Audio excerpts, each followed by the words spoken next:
We're going to start with our first student, Serena Robinett, who is a music major and who works closely with Dr. Clevin, who unfortunately was unable to join us, but her presentation will focus on the effects of the time of day when scheduling music classes for high school students. So let's welcome Serena Robinett.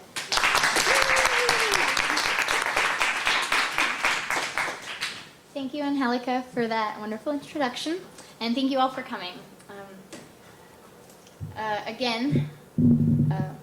My name is Serena Robinett, and I'm a third-year music major, and the title of my presentation is The Effects of Early Morning Music Classes on High School Students.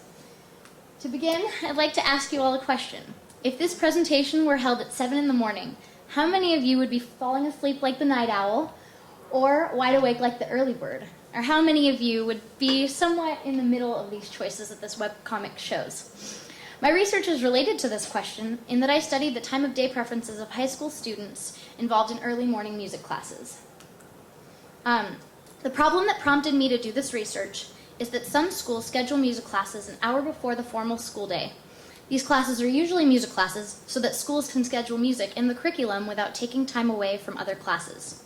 So students who choose to participate in music must get to class as early as 7 a.m. The significance of this study is apparent. Research has shown that music allows students to develop intellectually, socially, and personally. Because music is so beneficial, students should be able to participate in it at a time that is best for them.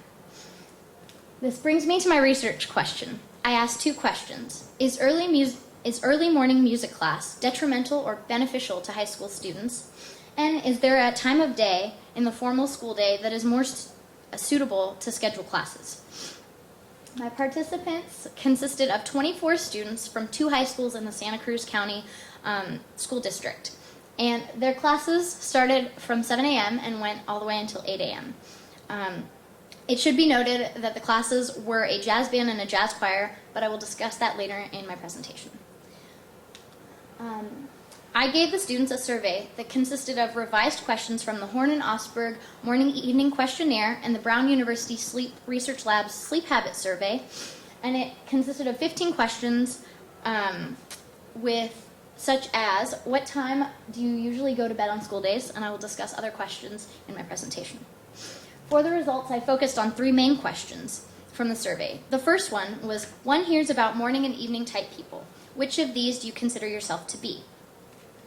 From the results, you can see that 66% of students had more of a definite evening or more evening than morning preference. Research shows that students with evening preferences tend to acquire sleep debt and skip breakfast. Usually it is because they are late to school and ultimately underachieve. This may be the case with those 66% of students, and it may be because of their 7 a.m. music class. The second question I analyzed was, if you had no commitments the next day and were free to plan your own day, what time would you get up? The results for this question are interesting when coupled with the answers for a question that I asked and mentioned earlier, what time do you usually go or wake up on school days? The latest time that some students woke up on school days was 7 a.m. If you think that's early, one student woke up as early as 5:30 in the morning. But on average, students woke up at 6 a.m. Now, when we look at the graph, we see that students wake up significantly earlier than they would like to. In fact, only 2 students preferred to wake up at the time that they normally do for school, and the remaining students woke up at least an hour or more than they would like.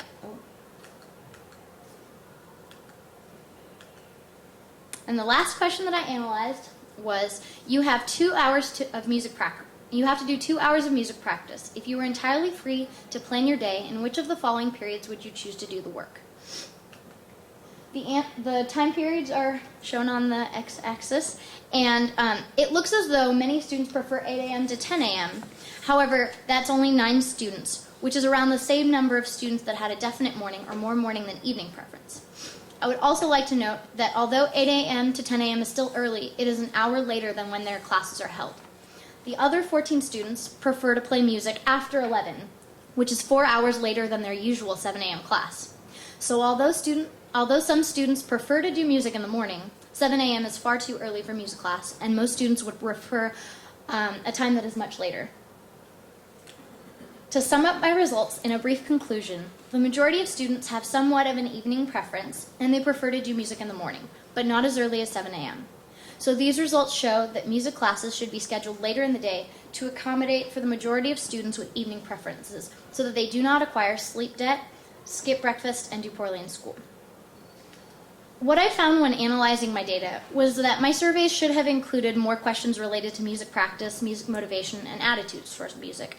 I also noticed that both the classes that I surveyed were jazz groups. So future studies should take samples from other music classes, such as wind ensemble, orchestra, and choir. If music class were held at a day that is best suited for students, they may find that music classes are more than just an optional elective. Music educators would be able to accomplish more during class time if their students are motivated and focused, and hopefully this study, as well as future studies, will help school administrators to know when to schedule music classes. That concludes my presentation. I would like to thank you all for coming, as well as my mentor Rob Clevin, my FMP instructors Angelica Lopez and Robin King, the EOP staff as well as their student staff, my FMP cohorts, and the teachers that allowed me to do this to survey their students and the UCSC Music Department.